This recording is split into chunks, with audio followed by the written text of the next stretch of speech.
તો મિત્રો વિડીયો અંત સુધી જોજો। આજે એક મસ્ત કહાની તમારી પાસે લઈને આવ્યો છું। મારું નાનપણથી એક સપનું હતું કે હું એવી નિરાધાર નિસહાય લોકોની સેવા કરી શકું, પણ મૂળ એવી અમુક પરિસ્થિતિ હિસાબે હું મારું સપનું પૂરું નહોતું થતું, પણ મેં હિંમત રાખીને એ કામમાં આગળ વધ્યો અને આ રીતના આ માવડીઓને કીટ આપવાનું શરૂ કર્યું। પણ એક બે કીટ આપી એટલે મારી હિંમત તૂટી ગઈ અને પછી 2 રાત તો હું એ સૂતો નહોતો, પણ હિંમત હાર્યા વગર મેં આગળ કામ ચાલુ રાખ્યું। અને ખરેખર મારા એવા બધા ફ્રેન્ડ સર્કલ, અમારા જેકે ભાઈ અને એમાં નાના નાના ટેણિયા અને એવા બધા અમને ઘણો બધો સાથ આપ્યો। અને એમાં બહુ મોટો સાથ આપણા શિહોર ગામના બધા વેપારીઓનો મને મળી ગયો છે। એટલે હું અત્યારે અમારી આખી ટીમ છે ને, એવા 10 થી 12 એવા નિસહાય માવડિયું છે અને અમે પરમિનન્ટલી અમે એડોપ્ટ કર્યા છે।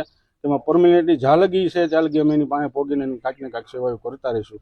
તો આજે તમે આગળ આપણે શિહોર ગામના વેપારીના ઘણાના વિડીયો જોયા। આજ મલયભાઈ શાહ કે જેઓ કરિયાણાની દુકાન ચલાવે છે, અને જ્યારે મેં શરૂ કર્યું ત્યારે મને એને કીધેલું હતું કે ભાઈ તું ચાલુ કર, પણ હું તને હોલસેલ ભાવમાં બધી વસ્તુઓ આપીશ।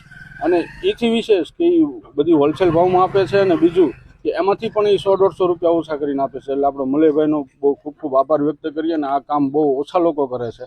તો આ વિડીયો તમે જોઈને તમે પણ એવી પ્રેરણા લો અને કાંઈક ને કાંઈક રૂપે અમારી એવી મદદ કરો કે જેથી કરીને અમને અમારી સેવામાં બૂસ્ટ મળે અને અમે આગળ બીજી એક અમુક માવડીઓને એડોપ્ટ કરી શકીએ।